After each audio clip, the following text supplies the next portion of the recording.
Assalamualaikum warahmatullahi wabarakatuh. Hai teman-teman, kembali lagi nih bersama saya, yaitu Lutfi Tauranisa.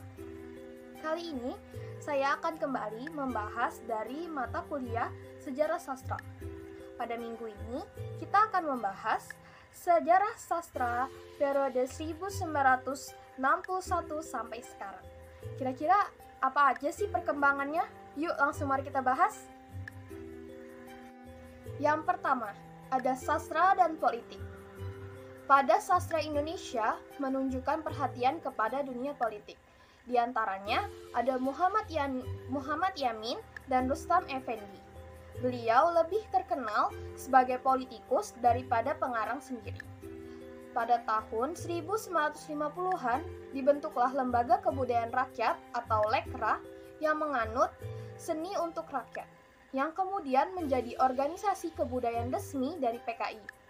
Karena adanya perbedaan paham, maka muncullah Lembaga Seniman Budaya Muslim Indonesia, atau yang lebih sering dikenal sebagai LESBUMI, yang dibentuk oleh Nahdlatul Ulama serta organisasi-organisasi lainnya, seperti Himpunan Mahasiswa Islam dan Pelajar Islam Indonesia, serta lembaga dan partai lainnya.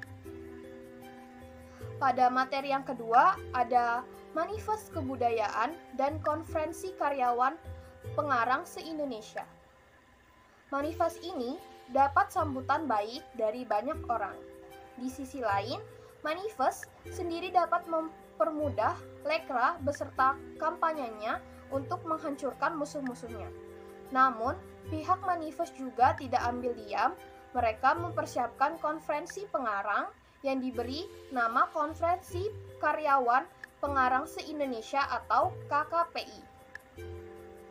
Konferensi ini berlangsung di Jakarta pada bulan Maret 1960-an yang menghasilkan Persatuan Karyawan Pengarang Indonesia atau PKPI.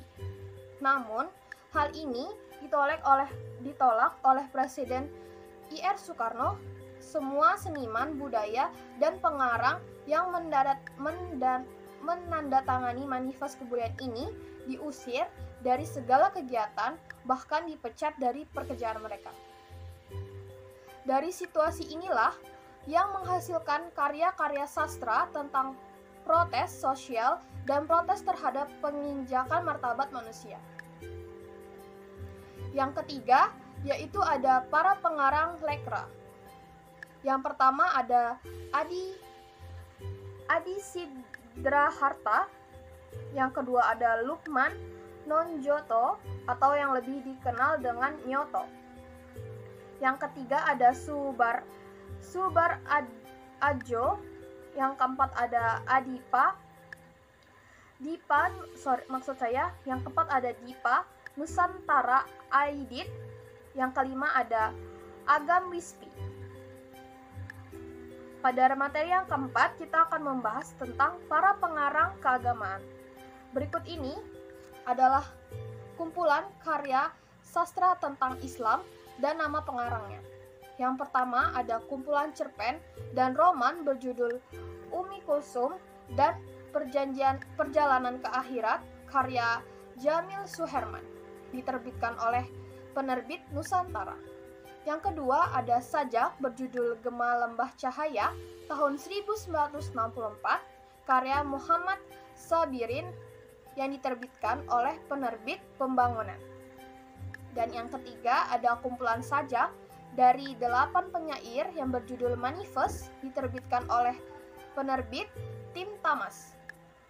Sedangkan karya sastra orang-orang Katolik mempunyai sebuah majalah bulanan kebudayaan, umumnya yang diterbitkan di Jogja, basis yang terbit sejak tahun 1951.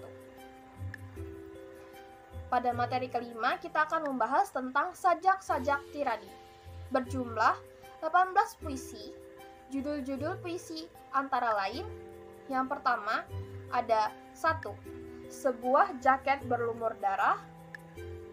Yang kedua ada Merdeka Utara. Yang ketiga ada Harmoni. Yang keempat Jalan Segara. Yang kelima ada Karangan Bunga. Yang keenam ada Salemba. Yang ketujuh ada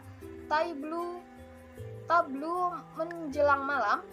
Yang kedelapan ada Dari Catatan Seorang Demonstran. Yang kesembilan ada Dari Catatan Seorang Demonstran Percakapan Angkasa. Yang ke-10 ada Geometris.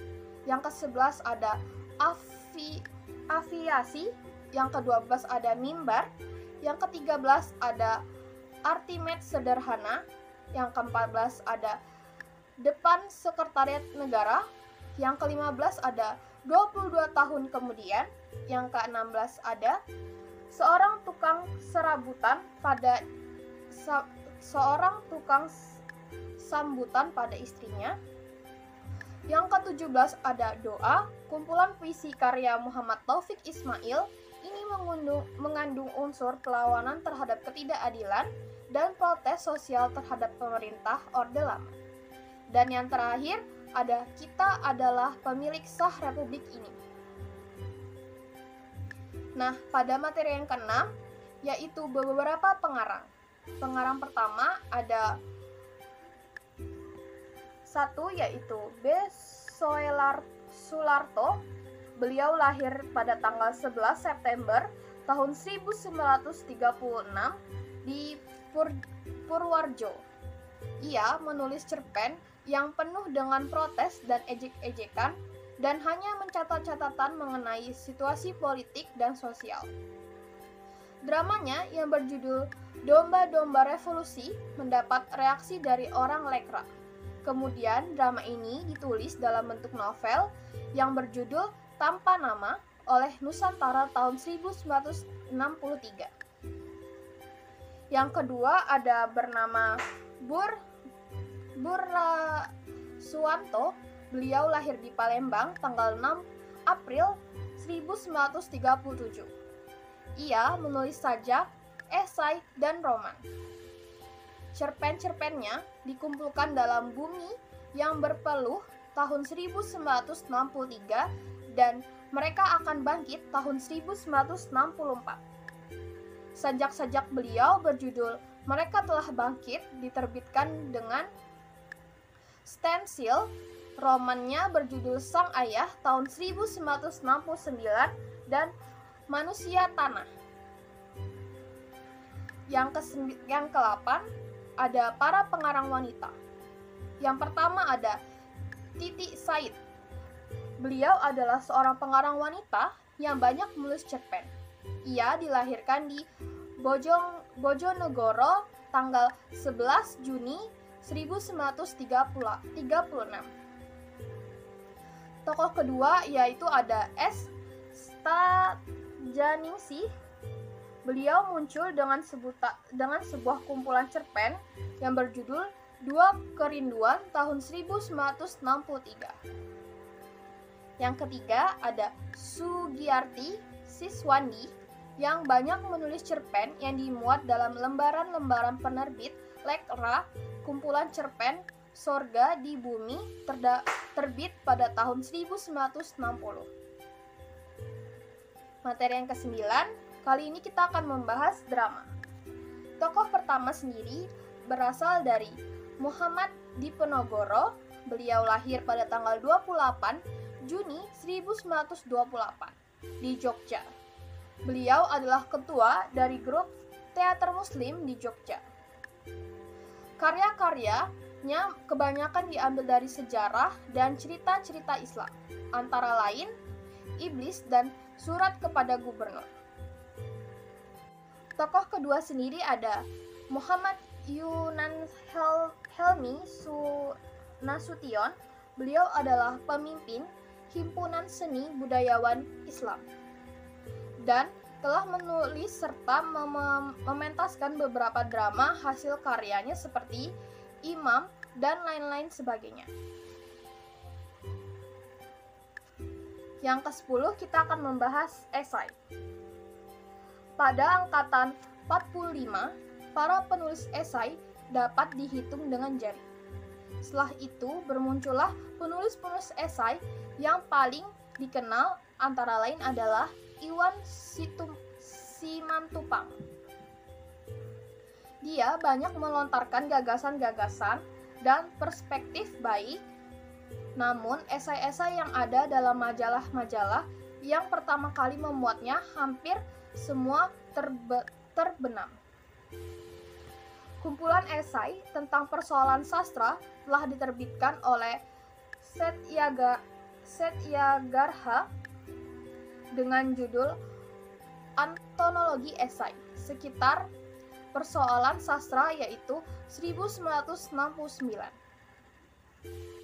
Nah, masuklah kita pada kesimpulan dari video pembahasan kali ini, yaitu karya sastra pada periode 1961 lebih berfokus pada protes sosial terhadap pemerintah yang dituangkan dalam bentuk sajak, kumpulan puisi maupun roman, dan pada zaman sekarang, karya sastra tidak berfokus lagi pada protes sosial, di mana karya sastra yang sebelumnya dikenal sebagai roman, sekarang lebih dikenal sebagai novel. Nah, mungkin sekian dulu video pembahasan kita kali ini. Semoga bermanfaat dan saya mengucapkan terima kasih kepada kalian yang telah mengklik video ini dan mengucapkan maaf apabila ada kesalahan baca ataupun kesalahan yang saya lakukan, baik yang disengaja ataupun tidak. Dan see you the next video. Bye bye semua.